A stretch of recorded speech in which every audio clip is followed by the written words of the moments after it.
You're watching a Dallas Cowboys Report mailbag. I am Tom Downey, your host here, answering any and all questions as they come in here on the Cowboys Report. And we begin with a super chat from Mark, my guy. This will show us where we stand as a D. It's one thing to get sacks and plays on Washington, the Giants, other lame teams. It's another thing to see how your D-line does versus a good offense line. I am very impressed with our DBs. I don't want to automatically write off everything from that's been done in the first 5 games of the year, because he did a good job against the Bucs defensively too, especially up front with Micah Ballin. But yeah, this is your toughest test of the year. Maybe the toughest one you'll have all year since it's the road game against Philly. It's a great test. I hope they're locked in and ready to go. A super thanks now from Most Wise One. I love the hiccups after the game. That was from my post-game show where that was the Jack talking. True fan here. Giants win is looking a lot better if they beat the Packers today. This, of course, was sent in on Sunday. Defense is Super Bowl Cowboys. We beat the Eagles next week. There's no stopping the boys. If the Cowboys beat the Eagles, which I predict that they will, rush or Dak regardless, the hype train is going to be out of control. But you got to not, in the words of some, smell your own farts too much. You got to stay locked in and keep winning games. October wins are great. Cowboys are often good at those. I need January and February wins, though, moving forward. $5 super thanks from Mike Wilton. Thanks. Love the content. Is it just me, or do the Cowboys not miss Lyle Collins? I would be inclined to agree with you. This has been a team that has had good play from Terrence Steele. Lyle Collins, not so great from that standpoint. The Collins move did not bother me that much. They tried to trade him. No one wanted him. Understandably so, that hip's not right. I don't think he can play guard anymore. Bengals O-line's been a dumpster fire. Not all Collins' fault. But, yeah, they don't miss him. Others, maybe a different conversation. Not spending to replace other guys, different conversation. Now, Mike put in a super thanks, and you all can do this too. It's a new feature on YouTube.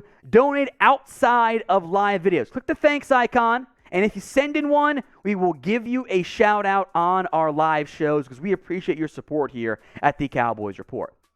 Here's a super chat from Doomsday 4.0. Defense wins championships. What you need is a top 5 unit on either offense or defense and a top 10-ish, top 15 unit somewhere else.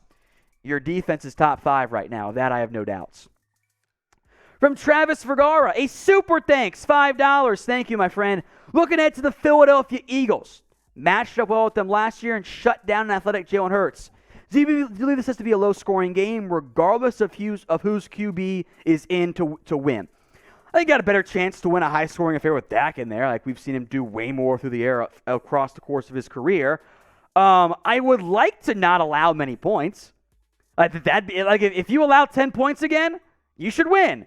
Probably asking for a bit too much. You need a better offense to help make your life easy on the defense. The offense has not made life that easy on the D, and they're still stepping up week in and week out. I want you guys now to predict the score of the Cowboys versus Eagles matchup. This is the pinned comment on today's video. So if the ad break comes here on YouTube, take advantage of it. Head down there and let me know your score predictions. $5 super chat from Mark. Thank you. Are there any free agents out there that we can nab that can help us and be somewhat of a difference maker or an upgrade? Red Odell does not want to come to Dallas. Again, overall for Odell, he ain't going to play until probably early to mid-November at this point. So check in then. We'll see if he's an upgrade or not. Beyond that, it's October 10th.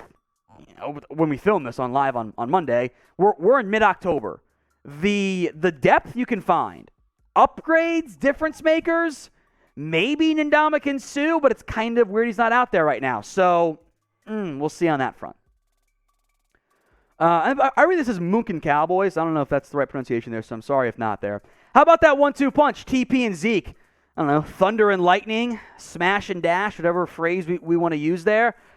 Pollard does a fantastic job of absolutely maximizing the big play runs.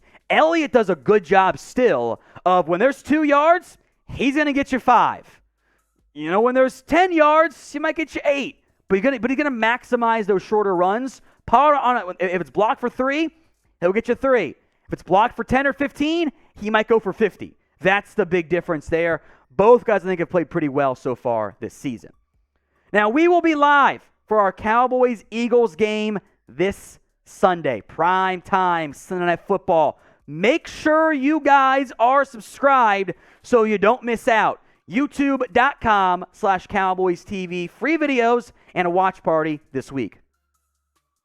From Bo Shannon, I think I pronounced that correctly. Stay in the same offense with Dak. Go to the stats again for me, Jack.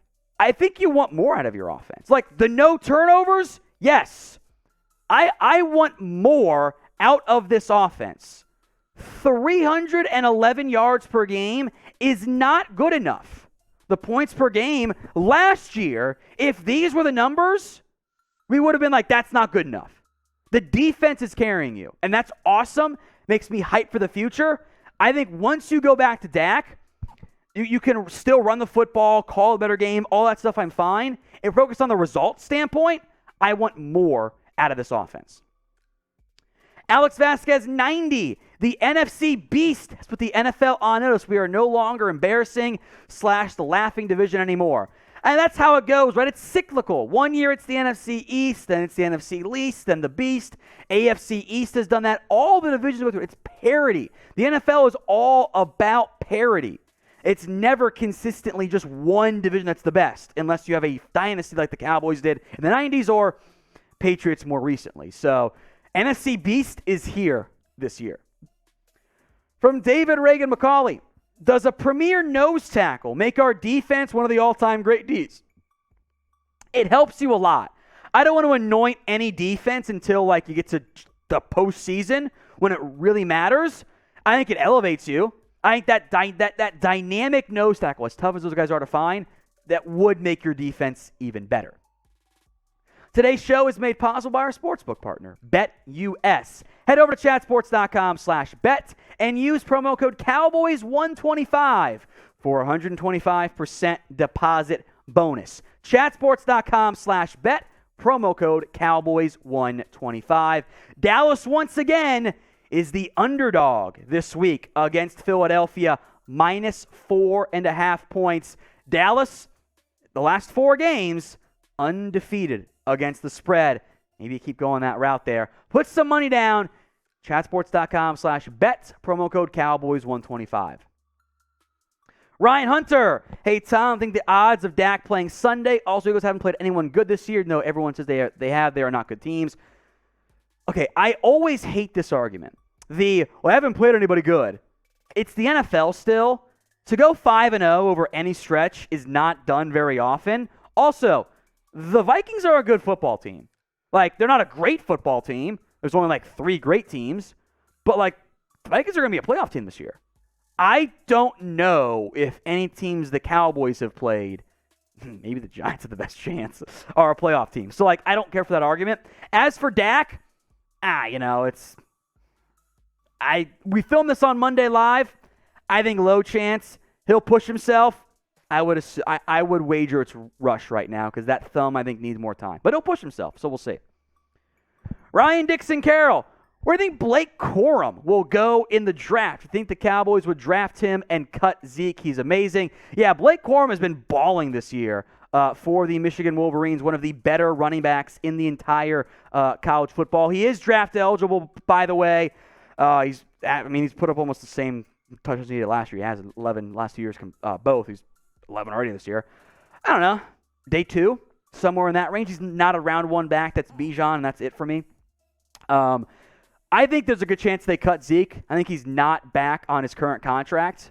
So, yeah. But I also don't know if the Cowboys will spend that pick on a back. Let's see what happens with Pollard, too. Both Pollard and Zeke might not be back next year. And that makes for a very interesting running back room decision in Dallas. Justin Garcia. Would you trade Trysten Hill and a third for Derrick Brown? Yes, I would. Hell yeah, let's ride. Like, that's a no-brainer. Of course I would trade my number 3 or 4 defensive tackle for a nose guard who would be a huge upgrade. I don't see any way in which the Panthers, though, would do that trade. I do think some credit to Mike McCarthy is owed this year. He has done a great job getting to 4-1 without the backup QB. So grade Mike McCarthy so far this year. A, B, C, D, or F? Let me know in the comments section. From Adam Mullins, I think the Cowboys D is good enough to slow down Philly's offense. I'm concerned about burning out Micah Parsons and him getting hurt. I get where you're coming from. I think you can. It's not a guarantee. And one game in October does not make or break your season. But I do think you can slow down this offense. The defense is championship caliber.